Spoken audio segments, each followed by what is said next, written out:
Hello, and welcome back to Let's Play Ogre Battle 64. In this episode, I should be going over some of the more finer parts of how the game works, and hopefully finishing up Scene 1 here. So, without further ado, let's get going.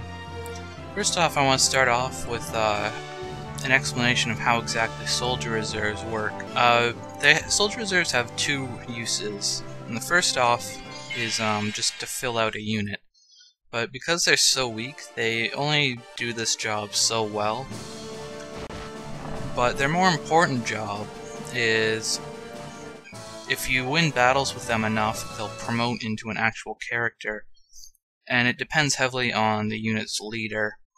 A male character will promote soldiers, whereas a female leader will promote Amazons. As you can see here, our Berserker is actually very fatigued, so we're going to camp him out for a little bit. And the way Soldier Reserves promote is, depending on when you win, like every time you win, the leader of that unit gets a hidden number of what we're going to call soldier points, or soldier experience. And the amount of experience they get is dependent on how many soldiers are alive in that unit. And that is counting, it's the number of visible soldiers, not how many characters, because as I explained in the last episode, and as you can see here, each soldier reserve is made up of 3 soldiers. And every time they take a third of their health and damage, one of those soldiers dies. So every full soldier reserve character is worth 3 soldiers. So in this unit here, because I have 2 full soldier reserves, that's 6 soldiers. So every time you win, you take the number of soldiers alive and you multiply it by 2. So this unit here winning has 6 soldiers, so every time it wins, the leader of that unit gets 12 soldier experience, or soldier points. And when the leader gets 100 points, one of their soldier reserves will promote. It sounds kind of complicated, and I guess it kind of is, but it's not really worth trying to keep track of. You basically just use the unit over and over and over again and try and pick off weaker units and units that you know you can win against. And eventually something will promote. Now the other thing, well, before I get into that, we're going to send this guy down here, because somewhere down here, across the bridge here, there's an item I want to find. But the other thing I want to go over is liberation versus capturing. What this depends on is, when you examine a town, you can see it has population and morale, and liberation versus capturing is just a check of your unit's alignment versus the city's morale. So if I examine, say, our Berserker here and go to status, you can see at the top there, beside his name, Barkley, there's a little scale leaning to the left, and that means that his alignment is leaning towards chaotic. And so if we have a scale with 0 to 100, with 0 being chaotic and 100 being lawful, we take that alignment scale, and we found our great bow.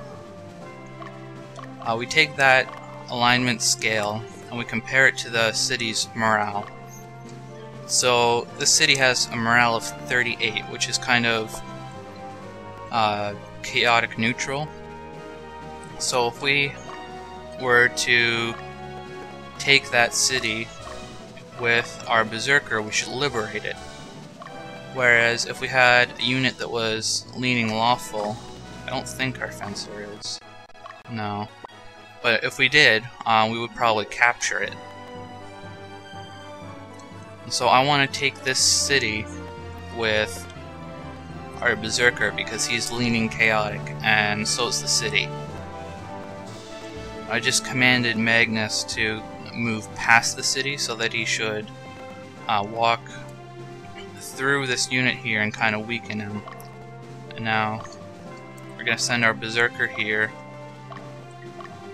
And he's staggered with Magnus, so that Magnus can take out the unit, and he can take the Berserker can take the Stronghold, and finish off the unit afterwards.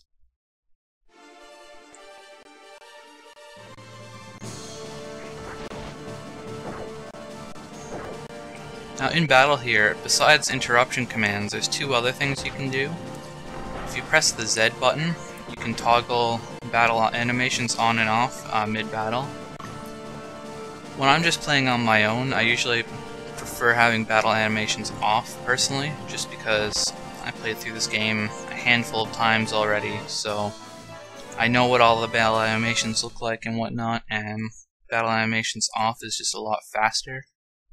But it's kind of fun to play with them on, and so for the purpose of this LP series, I'm just going to leave them on for you. The other thing you can do in battle is you can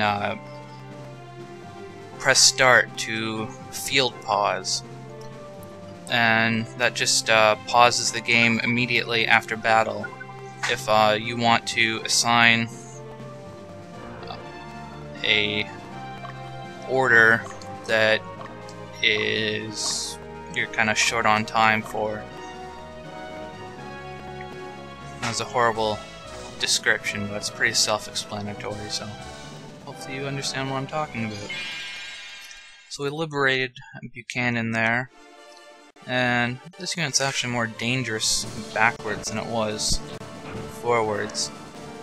These Hellhounds are very powerful units, I say as it gets killed by our soldier reserve.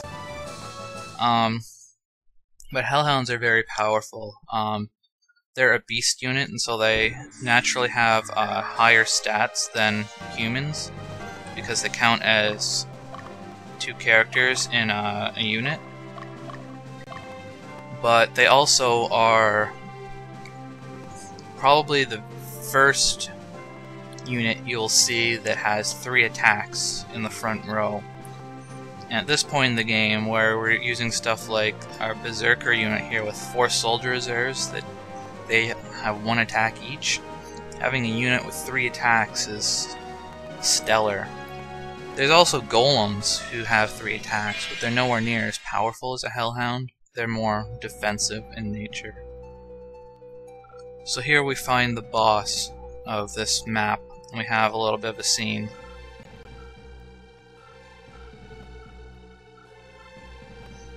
And apparently these guys are fighting for freedom by attacking a mine with monsters and beasts and stuff. Ow, that was a pretty brutal hit. But this is a pretty weak unit, so we should have no question of taking it out. For these boss battles, you only have to take out the leader and you win.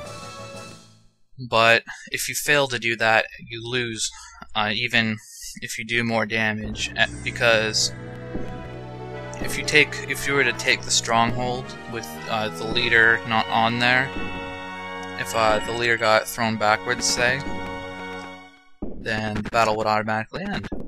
And here at the end here, we get a bunch of money, we get a treasure, and we get a bunch of soldier reserves to refill our stock. The amount of money and soldiers you get is dependent on how many strongholds you had control of at the end of the battle. So if you can, you always want to try and take all the strongholds before beating the boss.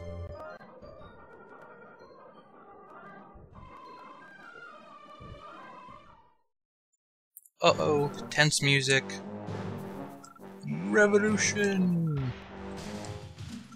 So, kind of thought it didn't make much sense to attack a mine with a bunch of beasts in order to promote freedom, but seems like this whole operation was just a decoy. The real goal is to attack the prince for revolution, as the guy just explained.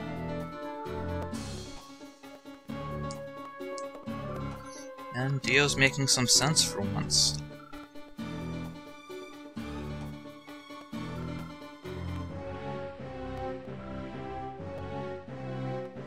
And here comes Hugo again to make everything alright.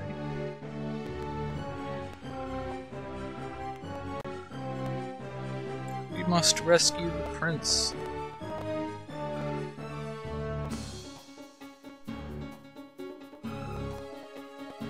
I think it's best that we rescue him. What's that supposed to mean?